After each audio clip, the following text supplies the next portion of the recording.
¿Te ha pasado alguna vez que confías plenamente en alguien y no es quien crees ser? A mí me pasó cuando tenía 16 años.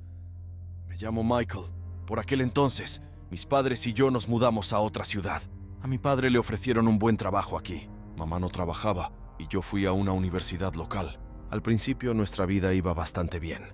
Hice amigos. Mis padres se hicieron amigos de los vecinos. 6 meses después, sin embargo, ocurrió la primera desaparición.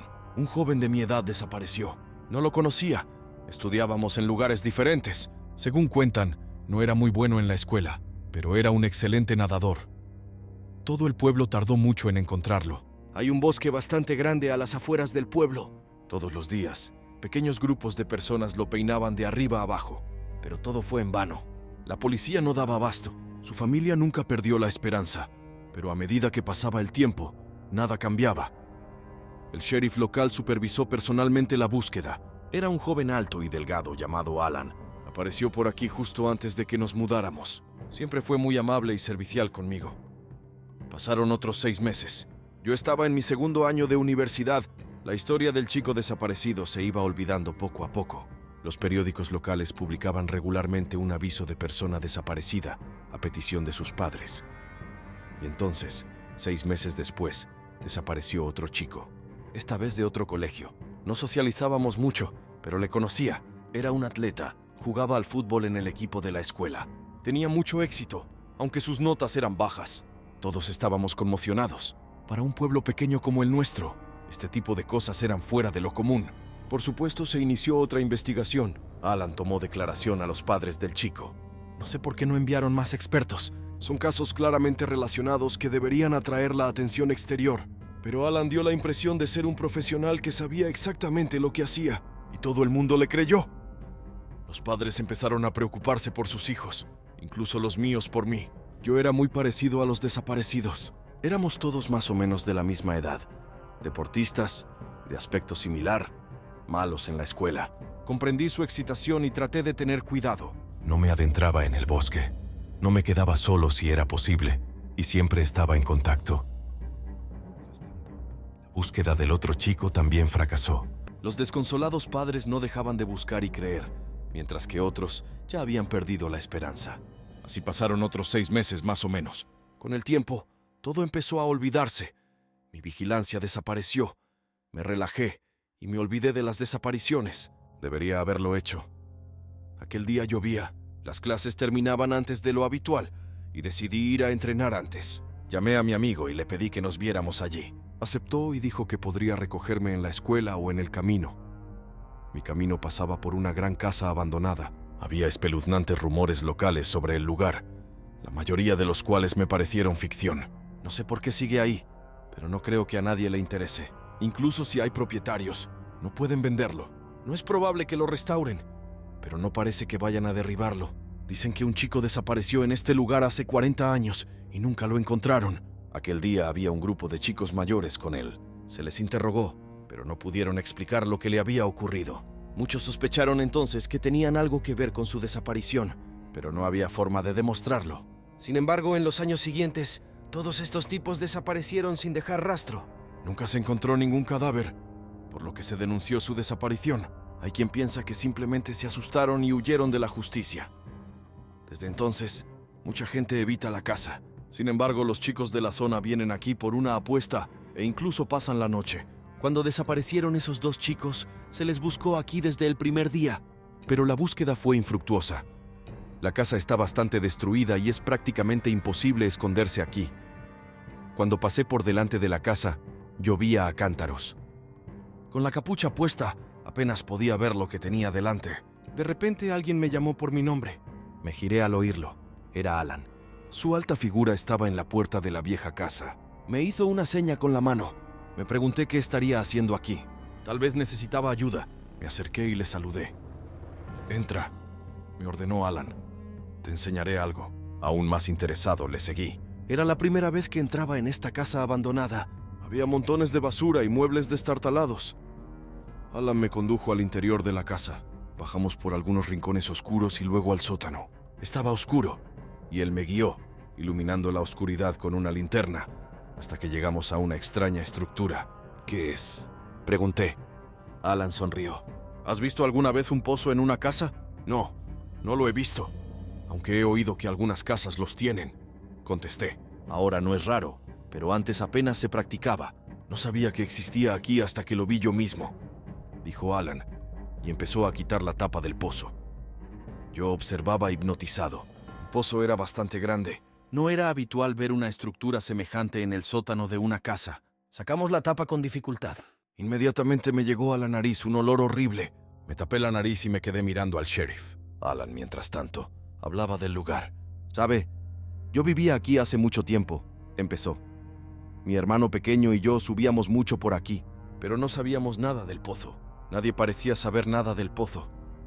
Un día me puse enfermo y me quedé en casa, y mi hermano, como no quería quedarse conmigo, se fue con los chicos con los que solíamos salir. Aún me maldigo por haberle dejado ir entonces. Se había ido. Y esos cabrones nunca me dijeron qué le había pasado. Así que empecé a buscarlo yo mismo. Busqué por toda la maldita casa. Conozco cada rincón. Después de 6 meses de búsqueda, descubrí lo del pozo. ¿Y sabes qué? Lo encontré allí, a mi hermano pequeño. Lo que queda de él, solo que nadie lo sabe, excepto yo.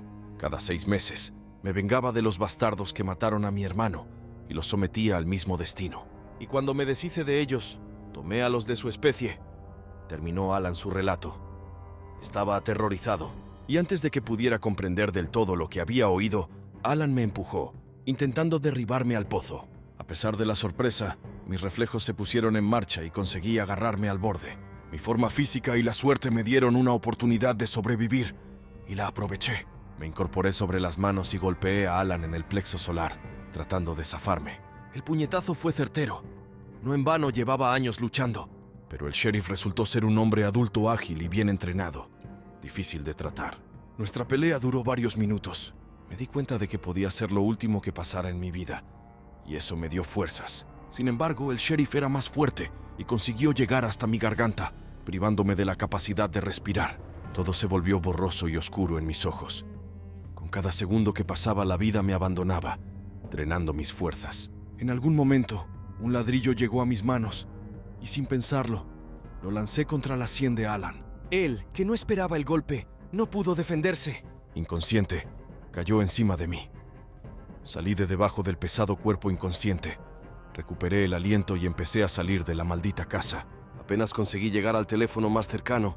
Llamé al 911 y les conté todo. Alan fue capturado ese mismo día antes de entrar en razón. Hubo un largo juicio en el que se descubrió que Alan nunca había sido sheriff. Simplemente llegó y dijo serlo. Nadie lo comprobó. El informe de personas desaparecidas nunca llegó más lejos que él, y el antiguo sheriff sufrió el mismo destino que todas las víctimas de Alan. Más de 20 restos fueron encontrados en el pozo. La sentencia del falso sheriff se hizo esperar. Han pasado muchos años. Me convertí en policía, investigando asesinatos. Canalizo mi ira y mi miedo en la lucha contra el crimen. Si hay sinvergüenzas como el falso sheriff entre vosotros, sabéis que os atraparé. Me llamo Carol. A mi amiga Julia y a mí nos encanta viajar y hemos estado en muchos países. Sin embargo, nunca hemos tenido suficientes aventuras espeluznantes. Desde pequeña me han atraído los lugares donde ningún hombre ha puesto el pie.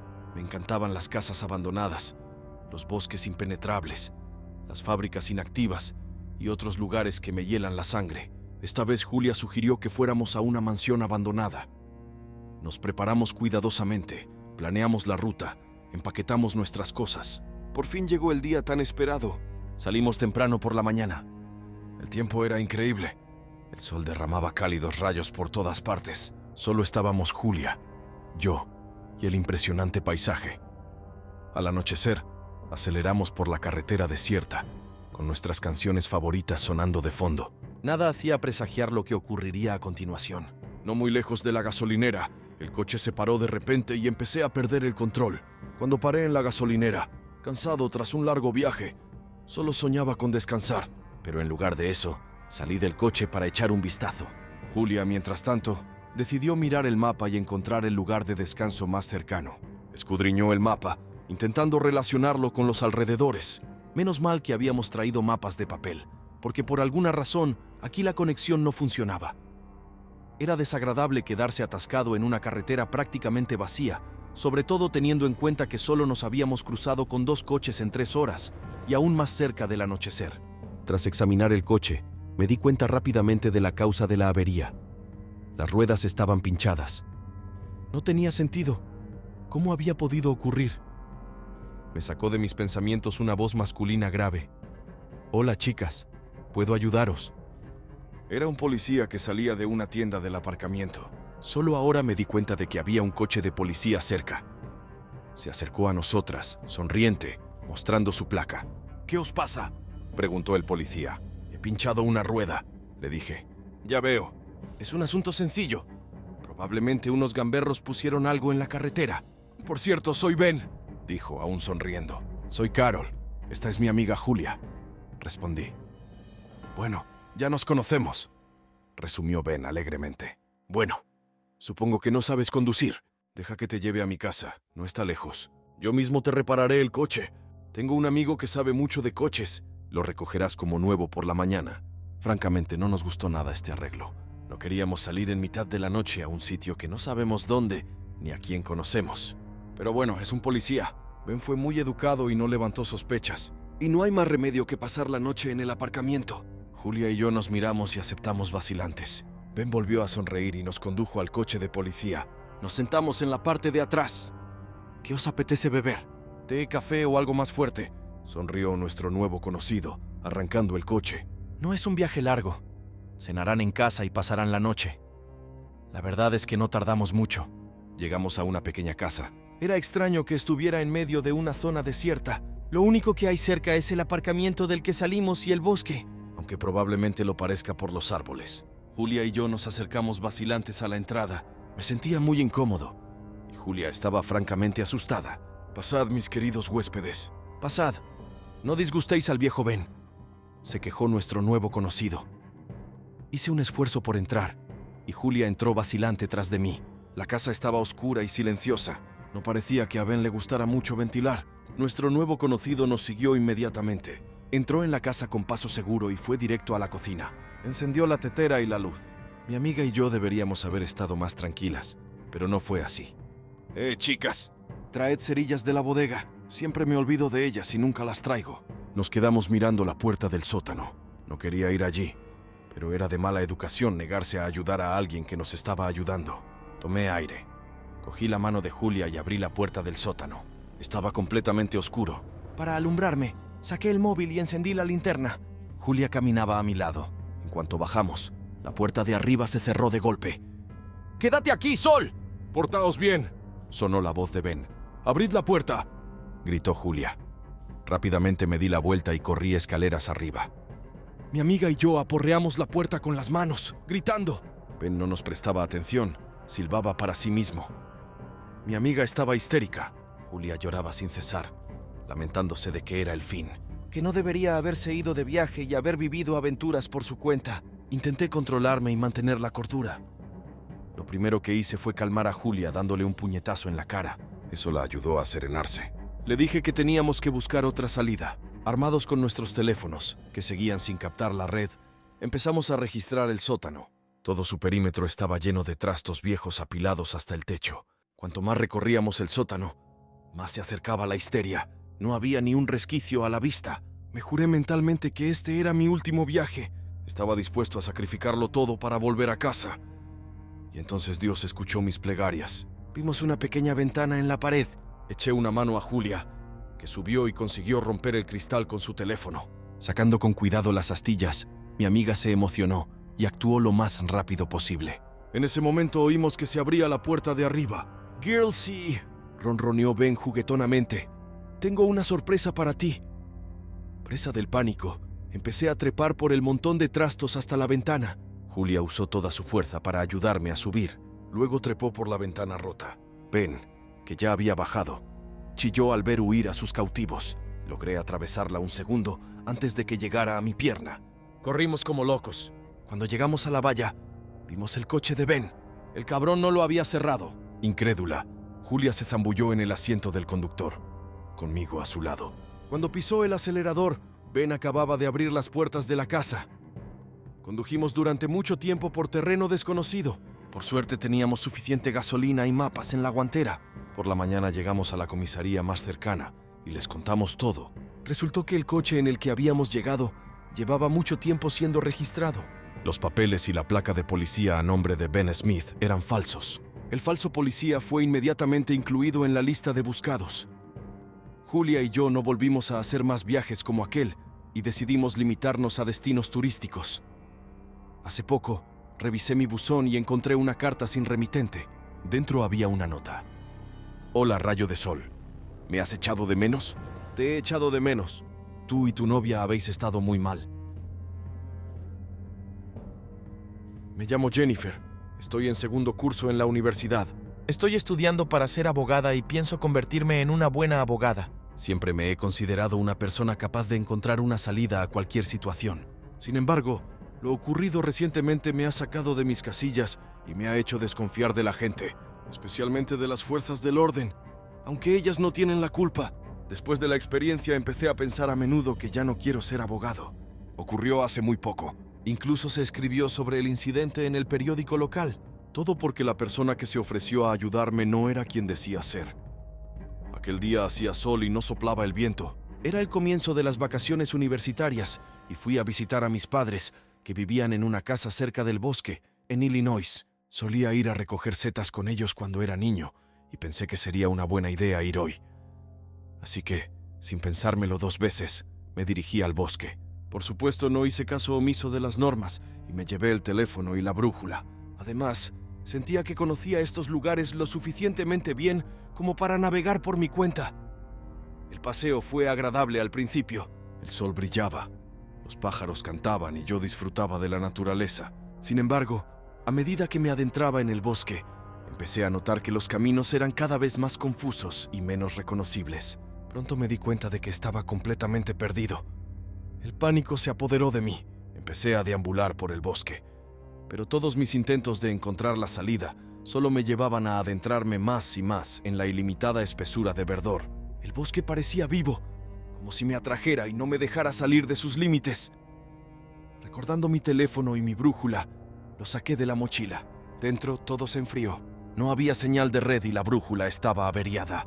Por supuesto era vieja y llevaba mucho tiempo sin usarla. No se me había ocurrido comprobarla antes de la caminata.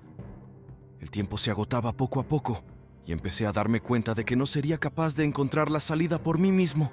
Quizá tuviera que pasar la noche en el bosque. La idea me aterrorizaba. Pero entonces, como por arte de magia, noté que una figura se me acercaba desde las profundidades del bosque. Cuando la figura se acercó, vi que era un policía. ¡Qué encuentro tan inusual! Me pregunto qué estará haciendo en las profundidades del bosque. No creo que esté recogiendo setas. Aún así, esperaba que pudiera ayudarme a salir de este lugar. Buenas tardes, dijo el policía con una sonrisa. Me llamo Rick. ¿Se ha perdido? Sí, estoy perdido, respondí aliviado. ¿Podría ayudarme a encontrar la salida? Rick asintió y se ofreció a seguirle. Empezó a guiarme por un sendero cubierto de maleza que, según dijo, nos llevaría a la salida del bosque. Agradecí su ayuda y le seguí, confiado en que pronto estaría de vuelta cerca de la casa. Sin embargo, a medida que avanzábamos, mi ansiedad aumentaba. El policía me llevaba cada vez más lejos, sin detenerse ni prestar atención a mis preguntas. Parecía nervioso. Sus movimientos eran bruscos y tensos. No sabía cómo comportarme. Echaba a correr, pero ¿hacia dónde podía correr? Porque el bosque estaba por todas partes, lo que me asustaba tanto como este extraño policía. Al cabo de un rato llegamos a una casa abandonada. Parecía como si alguna vez hubiera vivido gente aquí, pero ahora era un edificio vacío y ruinoso. Rick me invitó a entrar sin mediar palabra. El corazón me latía más deprisa, pero no me atreví a rechazar al policía. Cuando entramos en el edificio, me di cuenta de que algo iba mal. El interior estaba oscuro y vacío. Todas las ventanas estaban cubiertas con tablas de madera y solo se filtraban tenues rayos de luz por las rendijas. Mi miedo se hizo insoportable. Me temblaban las manos y se me llenaron los ojos de lágrimas. ¿Qué está pasando aquí?, pregunté con labios temblorosos, temerosa de conocer la respuesta. El policía sonrió satisfecho y dijo: «Creo que es mejor que te quedes aquí. Siempre he querido compañía en este lugar». Fue entonces cuando me di cuenta de que era una trampa. Este hombre no era un policía de verdad. Solo fingía serlo para atraer a su víctima. Mi vida estaba en peligro. Intenté huir, pero Rick cerró la puerta delante de mí. «Esto es el fin», pensé apenas conteniendo los sollozos. «No deberías intentar escapar», dijo con una horrible sonrisa. «Quédate aquí y te haré lo que quiera». Apoyé la espalda contra la puerta y me deslicé hasta el suelo. Las lágrimas brotaron de mis ojos, llevándome a un abismo de desesperación. ¿Qué iba a pasar ahora? ¿Cómo había podido ocurrir? ¿De dónde? En lo más profundo del bosque, donde ni siquiera había cobertura de red, había salido una casa. Recordando mi teléfono, comprobé la red sin ninguna esperanza. La llamada de emergencia funcionaba. Era un milagro. Con manos temblorosas, marqué el 911 y expliqué lo que me había pasado. Por suerte, la ayuda llegó antes de que Rick hiciera algo irreparable. Aún así, el tribunal dictó sentencia: una larga pena de prisión. Aquel terrible incidente en el bosque me acompañará siempre. Nunca podré volver a confiar en la gente. Hoy retiro mis trabajos de la universidad. No quiero defender a bastardos como ese,